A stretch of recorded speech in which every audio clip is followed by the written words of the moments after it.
구독자 여러분 안녕하세요. 오늘은 변호사의 테크닉 43화, 요즘에 화제되고 있는 미투 운동에 대해서 한번 이야기를 나눠보도록 하겠습니다. 안녕하세요. 네, 안녕하세요. 안녕하세요. 네, 최근 몇 달 동안 그리고 오늘 아침에도 계속 실시간 검색어에 있는 것 같아요. 포털 사이트 상위 검색어는 모두 미투 운동이랑 관련된 것들입니다. 뭐 연극계, 영화계, 그리고 문학계는 물론 심지어 검찰 내부에서조차도 성범죄가 있었다고 하죠. 그래서 이런 피해자들의 폭로가 계속해서 이어지고 있는 것 같아요. 저희가 뭐 이미 성추행, 강제추행이랑 관련해서는 몇 번 말씀을 드린 적이 있는 것 같은데, 오늘은 특별히 이런 직장 내에서 이루어지는 성희롱에 대해서 좀 알아보려고 합니다.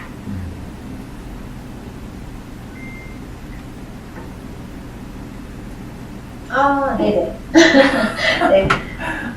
우선은 제가 직장 내 성희롱의 기준이 정확히 무엇인지 알고 싶은데요. 보통 가해자들이 나는 전혀 그런 의도가 아니었다, 농담이었다 이런 식으로 말하는 경우가 많고, 또 피해자들의 경우에도 내가 너무 예민하게 보는 건가 이렇게 생각하시는 경우들이 많기 때문에 그 기준이 좀 필요할 것 같습니다.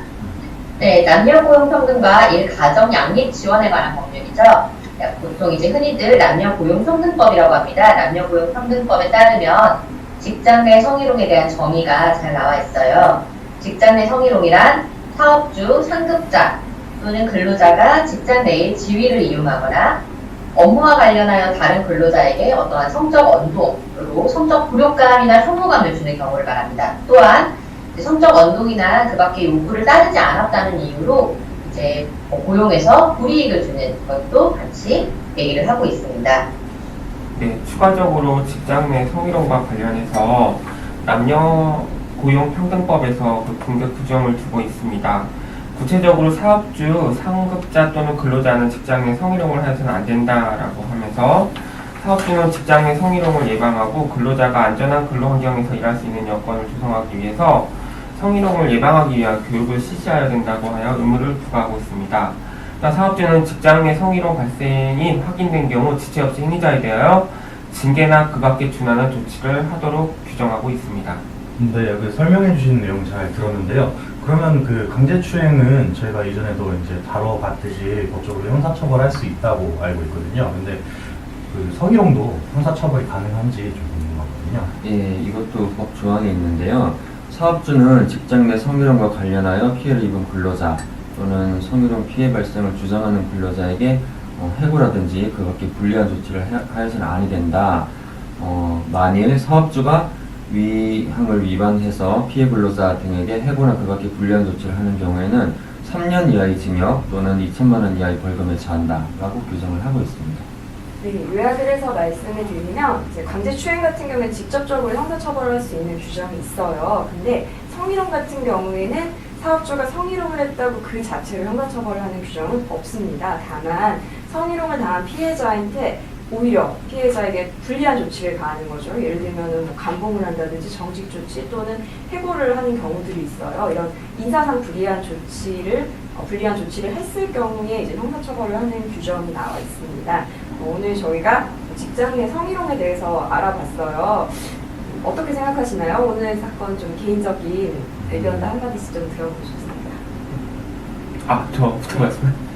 예, 지금 미투 운동에 대해서 이렇게 기사가 뜨는 거를 잘 보고 있는데, 제가 이러한 운동 자체는, 여러 가지로 그동안 사회에서 여러 사회적인 약자라는 지위에서 여러 가지로 좀 있었던 문제들이 그동안 계속 덮여 있다가 이제 수면으로 드러나는 과정이라고 생각을 해요. 근데 어디선가 이제 좀 항상 고여있고 덮여있는 부분은 항상 썩기 마련이기 때문에 이런 과정을 통해서 한번 사회 각종 영역이 한번 새롭게 이제 정화되고 다시 한번 이제 좀 아픔을 치유하고 그리고 다시금 새롭게 시작하는 그런 계기가 되었으면 좋겠습니다. 네. 추가해 주실 분 없으신가요? 일단은 저는 지금 이 미투 운동에 대해서는 굉장히 긍정적으로 보고 있습니다. 왜냐면은 폭행이나 상해 이런 거 말고 성 관련된 범죄 같은 경우에는 조금 여성분들이 예민한 부분이기도 하고 주로 이제 가해자가 남성분들이 많고 그래서 이런 분들이 많이 혼나야 된다고 생각을 해요. 저는 생각을 하는데 혹시나 이걸 이용해서 악용해서 반대로 이제 좀 이런 미투 운동 이런 거를 이용해서 뭔가를 악용하고 이런 사람들은 조금 없었으면 좋겠습니다. 우리나라 무고죄가 조금 무서운 죄이기 때문에. 그렇죠. 이게 이런 일들이 많이 발생하는 게 주로 상급자, 하급자의 관계 때문에, 권력 관계 때문에 많이 발생한다라고 생각이 드는데, 하급자의 경우에는 이런 피해를 당했을 때 문제 제기를 하면은 다른 이유로 불이익을 당할 수 있으니까 조심을 할 수밖에 없는 것 같아요. 그래서 이게 뭔가 언론 등을 통해서 이야기하는 미투 운동이라고 요즘 벌어지고 있는데, 사실은 저는 이제 개인적으로는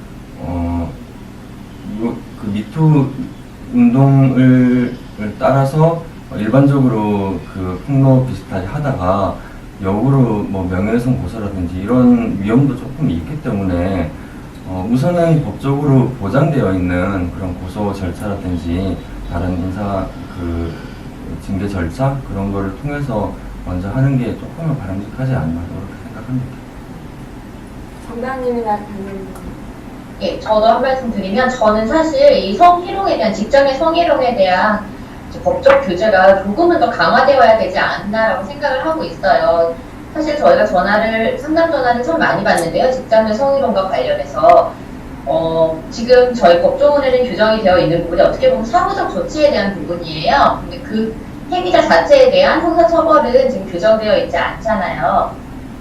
그런데 실질적으로 징계나 이런 거 요구를 할 수는 있지만 실질적으로 아주 소규모의 사업체에서 언어적인 성희롱이 지속적으로 이루어짐에도 불구하고 형사처벌은 안 되고 직장 내에서 해결을 해야 되는데 그건 사실상 불가능하고 이런 경우가 참으로 많거든요.